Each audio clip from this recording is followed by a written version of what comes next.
let's get into this. This started with a question I was sort of wondering the other day. You know, the United States media and government apparatus tends to condemn countries they don't like. There's no rhyme or reason to it. Like, why are we friends with, like, Norway, Denmark, Sweden, the countries that we typically think of when we talk about modern socialism? We're friends with them, but for some reason Venezuela is evil and communist dictatorship. And so I wanted to go into that a little bit today, take a look at both sort of examples. Norway, the world's happiest country, now has a new reason to be cheerful. The value of the Scandinavian nation's sovereign wealth fund has reached an unprecedented $1 trillion after outperforming all initial expectations. Known locally as the Oil Fund, it was established over 20 years ago in order to invest long-term revenue from oil extraction and set aside money for future generations. Measured in US dollars, the fund's value has increased due to higher climbing stock markets and a strengthening of the world's major currencies against the dollar. So Norway nationalized their entire oil industry to support social welfare programs, and the U.S. didn't invade or bomb them. Pretty insane when you think about our track record. I mean, that's why we overthrew the government of Iran. You know, that's why we got pissed off at Hussein. That's why, you know, the list goes on, and we'll get into a little bit of it. But yeah, well, I guess maybe we will. But who owned the companies before they were nationalized? Let's say Norway, for example. I mean, were they all domestic companies that were nationalized by the government? I'm assuming it wasn't ExxonMobil, is what I'm getting at. The oil-rich country nationalized the resource in 1972. Okay. 2 years. This is 2 years after foreign companies started exploring oil off Norway's coast. So I guess they were domestic companies, and then some foreign companies started coming in, and then they nationalized it shortly after. Oh, a lot of the social programs in the Norwegian countries in general started in the 30s during the worker movements in the world. Finland, in fact, was a Soviet Socialist republic initially until they refused to join the USSR, and the USSR didn't invade like they did some of the other countries, and Finland became an independent country at that point. But there's a lot of influence there still, you know. So basically, the Got Torment. He's from Norway. Yeah, I mean, that's what they look like, right? They all look like they. Yeah, they all just out there nationalizing, working on the oil rigs. Yeah, working the oil rigs, farming giants. So, Nordic Model is characterized by, for one, an elaborate social safety net. Free healthcare and free education are the mainstays of a decent social safety net. They have the highest levels of democracy in the world, according to the Democracy Index, which is somewhat accurate. They have a very high trade union density, 90% trade union density in Iceland, 88.8% in Finland, 88% in Sweden, 82% in Denmark, and somewhat lower, 69% in Norway. In the United States, the trade union density is 11%. So quite a differentiation there between the Nordic countries and the United States in particular. They are a mixed market economy, so they do have free market capitalism, but they do have anti-competition laws that they actually enforce, so preventing monopolies. They have a large public sector. Many sectors of the industry are wholly or partially state-run or owned, and that includes utilities, airlines, railroads, electronics, steel. And they have nationalized key resources, like we were just talking about in Norway with the Sovereign Wealth Fund. And they have low levels of inequality. Their top income earners also have a lower income per capita than the United States. They also have lower levels of poverty. They're less than half of the United States, and that's net after redistribution.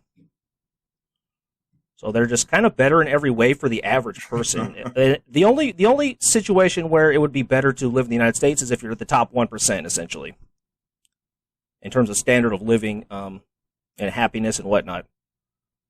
Their world leaders are historically famous for having low levels of corruption. There is an index for that. I'm not sure exactly what the specifications are, but and they have high levels of public spending. Half of their GDP goes to public works projects and other public spending. So it doesn't go to private companies, unlike the U.S., where the majority of our budget goes to private companies like Caterpillar and Boeing and so on. In the Nordic countries, half of their GDP roughly goes to actual public spending. They have a relatively high tax burden compared to the U.S., and their taxes are fairly flat. And some people could see that as a potential downside if the poorest sections of society are paying more in taxes. But you also have to take into account the things they don't have to pay for: education, health care. And you also have to realize that high-income taxpayers in the U.S. Receive tons of tax breaks and loopholes and so on. And the reason they are able to do all this is because the Social Democrats have ran the region since the 30s, basically. For decades and decades, they had power until the USSR fell, basically. The neoliberals did roll some of this back and deregulated a bit, but a lot of the policies are still there. And Norway in particular, I wanted to talk about a little bit. The government owns part of many major companies, similar to, for example, the People's Republic of China. It's a similar situation where they don't necessarily need to regulate as harshly because the government itself owns a percentage of a lot of companies. And in Norway, they operate the sovereign wealth fund, which they pay for by nationalizing their oil industry, which we learned a minute ago, is over $1 trillion. It's worth over $1 trillion now, their sovereign wealth fund. Okay. So about that, so with the I guess lower levels of regulation, the idea is that because the government owns the company is not behaving in such a way that would necessitate regulations. Is this the idea behind it? The books are open to the government because the government is a shareholder, a major shareholder, sits on the board, and so on. Okay, so there's I guess maybe more public accountability, transparency in how the businesses, because the government is a shareholder, and how the business operates, and therefore less room for shadiness to go on and enrichment or I guess kind of exploitation of the people working there. Yeah, it makes a big difference when people. It makes a big difference when people can see what's going on. Well, sure. I don't want to go into it too much, but in China, it's a bit different. They have what they call the national bourgeoisie, which they allow a number of rich people, but they basically keep their thumb on them. They don't let them run roughshod over the country, over the government. And Norway sort of modeled that situation prior to China doing it, so they sort of take credit for that. So they say. But Norway is the only major economy in the Western world in which younger generations are getting richer. So the millennials are actually in a better financial situation than the generations preceding them. And that is unique to Norway in the West. Jeez. The Nordic Model. What do you think? Sounds like a winner to me. I've kind of been fascinated with this ever since I first started learning about it. I mean, it's basically the proof in the pudding for people like myself that the policies that I kind of advocate for could, in theory, work. And obviously, I'm sure there's a lot of things in Norway that couldn't be replicated here necessarily, but in theory, it shows that these practices won't lead to the downfall of civilization, like many conservatives would argue. So. And it's cool to see a region like the Norwegian countries that have sort of modeled the social democratic model and tried to make it successful, and have been very successful with it. So is this Norway, famously one of the places left on earth that has a monarchy? Is this what you're advocating for? We need a king, and technically, yes. What do they call it? Is it a constitutional monarchy? There you go. Yeah, they have a Congress. Proportional representation. They're the highest in the world on the democracy index for a reason. All right. Yeah, it is weird though. Like you have, kind of the last vestiges of medieval style government going hand in hand. Obviously, like, he really doesn't have any power. It's all mostly ceremonial, but and kind of the new. I don't know. I wonder if there's something to that. They have a monarchy, and they have some of the most forward-thinking, progressive policies in the world. Also, they're going hand in hand. I think it's a combination of factors. I think it's a combination of the fact that they didn't get subsumed into the USSR, for one, and for two, they weren't subject to colonialism from the West. And those two factors led to a lot of independence in the region. I guess, I mean, they didn't really become kind of a leading economic power until, like, really after World War II, is my understanding. So not only were they not subject to colonialism, but they weren't really a power that could participate in it themselves. That's not totally true, but is it not true? No, Norway in particular has interest in Africa right now. I don't know what the situation was then, but they certainly are the interests. They're post World War II though, right? They're not correct. Yeah, they weren't participating in like the turn of the century colonialism. Not that I know of. Yeah. That's what I was getting at. So let's talk a little bit about Hugo Chavez and the Chavez model. I think that the first people who should... This is 2006 at the UN, and he's holding a Chomsky book here. ...read this book are our brothers and sisters in the United States, because their threat is in their own house. The devil is right at home. The devil himself is right in the house. And the devil came here yesterday. Still stinks of sulfur. Yesterday, Classic. The devil came here. Right here. Right here. And it smells of sulfur still today. Of course, this is Chavez 4 years after the first coup attempt. Guy's got swagger. Should have seen him in his younger days, man. Oh, I bet. He's jacked. So, Chavismo, this is the movement of Chavez, basically. But this is social democracy. It's similar. They do have private property in Venezuela. Even under Chavez, there's no restriction on private property. They do have social safety net programs, very similar. They are also under this rubric of Bolivarianism. This was the revolutionary figure during the independence of South America. This is a nationalism stemming from this independence movement from Spain and Portugal and the other countries of Europe. In addition, he is also a Trotskyist, and his wife was a Trotskyist, and it sort of gives his rhetoric a bend more than anything. It doesn't really affect his policy decisions too much, except in the way he treats other countries, I think. So Trotskyism, if you don't know, is Leninism, basically. But this was with a critical eye to Stalin in particular in the USSR.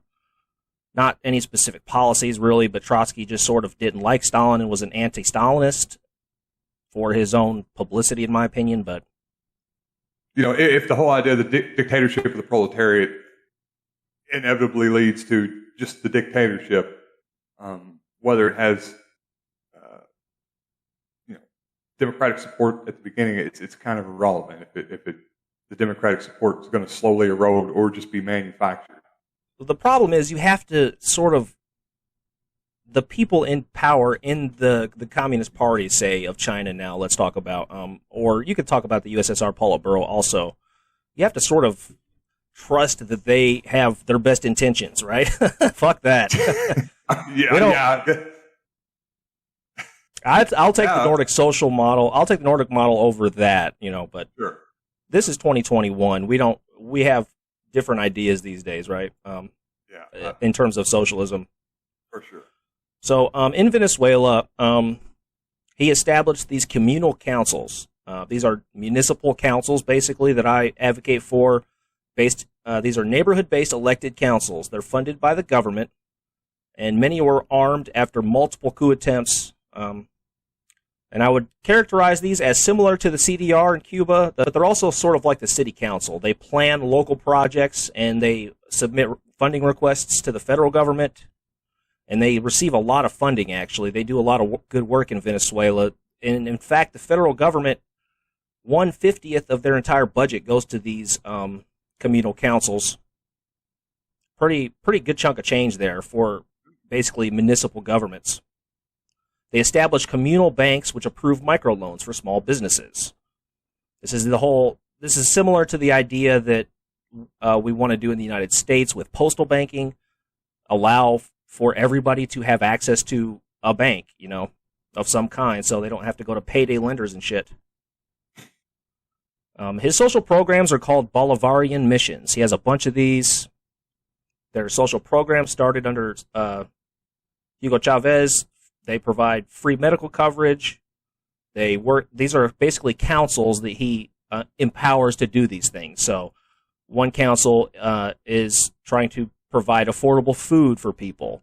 There's a council that is working to increase literacy in adults, because a lot of adults are illiterate due to lack of education under prior administrations.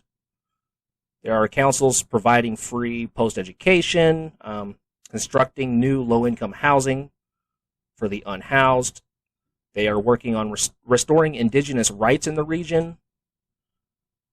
There are councils that are working on land reform. This is where they collectivize large swaths of land owned by companies or like rich people and break them up and give that land to poor peasants to basically farm, to become subsistence farmers or to do whatever they want with them. There are councils developing rural areas. So this is building infrastructure basically out in the country where there is none, to raise the standard of living. And they are preserving nature, protecting the rainforest and whatnot.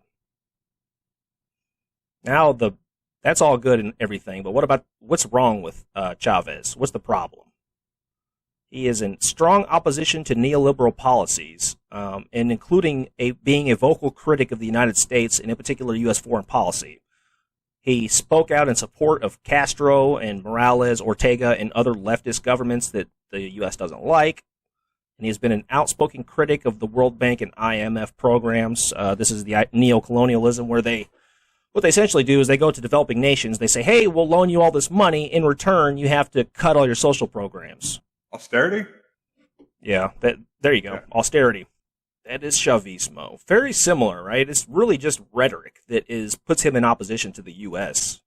Yeah, sure. And being allied with Cuba, because Cuba, the reason we invaded and arrested Noriega is because he broke the Cuba embargo.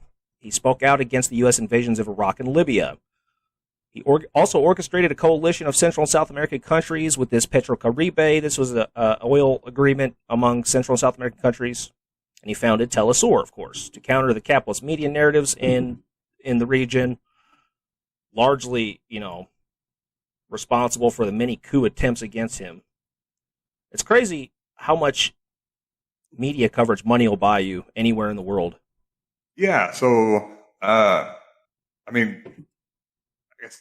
question is, so why the different treatment from one to the other, from Norway to Venezuela? What's the difference? Why didn't we sanction Norway when they nationalized oil? Well, okay, so I think one thing to point out, who's the leader of Norway? Nobody knows. Well, nobody's ever known. Or was. Exactly. They don't know what they're doing. That's what I'm saying. No, it's I think there's something to be said when you have these kind of left-wing policies and you have a charismatic guy sitting at the top that tends to linger in power. It's kind of an old trope for things that are going to go downhill. The social reforms, everything starts off great, but then the charismatic, that kind of throws alarm bells in my head. You got a guy at the top, and he's holding on to power, and where are things going to go from here? I don't know how relevant that is, but it could just be different styles. European styles more, I guess, you'd be an anonymous public servant, where in South America, going back to Bolivar, Simon de Bolivar, I don't know how you pronounce it, but this kind of charismatic man that takes control and leads his people out of oppression and colonialism into the great new future. Is it your argument that because he's a figurehead or because he's an authoritarian, you think? Because he's an authoritarian. Sure. Okay. But yeah, so because he's an authoritarian, because he has, it's less about the government he created than it's him creating it. Not here's this thing I'm helping put out there, and then it's just going to be out there, and then you, the people, democratically do with it what you want. No, I'm going to be sitting up here on the top making sure that you do this democratically the way I think it needs to be done democratically. Well, he was elected in free and fair elections, certified by everybody as free and fair. Initially, right? I mean, did they continue to be like that? Did they? Yes. His elections, Maduro, there are some questions. He's going down a slightly more authoritarian road, but in general, the reason people say that about Chavez and don't like Chavez is because he wrote the new constitution and put it to a referendum. It was voted 77% approval. So he changed the constitution, but it was a democratic process. Okay, and he did extend the presidential terms, but we used to have in the United States, we had 3. FDR was in there for 3 terms. Yeah. And an argument can be made that term limits are anti-democratic, frankly, if you really want to argue that point. Yeah, you could. But, I think probably the big thing is probably where the places are situated. So, the relationship that we've had historically with European countries has obviously been significantly, especially Western, Northern European countries, has always been quite a bit different than countries that fall in the sphere. That Northern and Western Europe were our allies and our friends. The colonial countries. Post-World War II. Yeah, they were some of them were colonial countries, but post-World War II, those were our allies in rebuilding the world. South America is under our sphere of influence. This is, the Monroe Doctrine we talked about previously. So I think it's just the relationship that we had to those places. And then last, and this kind of falls into what I was just talking about, Norway was a founding member of NATO too. So it's hard to be antagonistic towards somebody, I guess, if you're in the same, friend group. Sure. Norway is in our top 8 on MySpace, I guess is what I'm saying, right up there with mine. It's sort of like France, right? France is very democratic. I mean, they'll throw a freaking general strike at the drop of a hat in France. They don't care, dude. Yeah. We pissed them off. We'll snub them on like nuclear deals. The nuclear sub deal will snub them, but publicly we have to pretend like we're friendly with them at least. Rename our French fries freedom fries. Yeah. Let's look at a Chomsky clip, because why not? Or listen to it. This is Chomsky on Ralph Nader's show says 2019. Economy. The U.S. has been running Venezuela for a century. Since it kicked out the British under Woodrow Wilson. When oil was discovered, the U.S. expelled Britain unceremoniously and essentially took over the country. And since then, it's been pretty much dominating it. Lots of hideous atrocities. Don't have to go through that. But one effect was that the economy was almost entirely based on oil. Now, one of Chavez's errors was not to change that. The economy is still overwhelmingly based on oil. It was not diversified. A second error, here I'm quoting the chief opposition economist, Francisco Rodriguez. That's a spokesman for the opposition, serious economist. He says a serious error of the Chavez government was not to put aside reserves during the period of high oil prices, rather to spend the reserves. They were spent on social programs and others inside the country. They were spent on internationalist efforts to, say, provide cheap oil to Haiti, which obviously can barely survive, and many others. Also, just a little bit of it there. It's a good interview if you ever get a chance to listen to it. I haven't watched any other of Nader's show, though, so I don't know if it's any good. I heard he was kind of off on the deep end, but I don't know. So he's just basically going through a little bit of the colonialist history and the U.S. involvement there. Yeah, like you said, it's in their sphere of influence. It's the Monroe Doctrine. And there have been a ton of these coup attempts.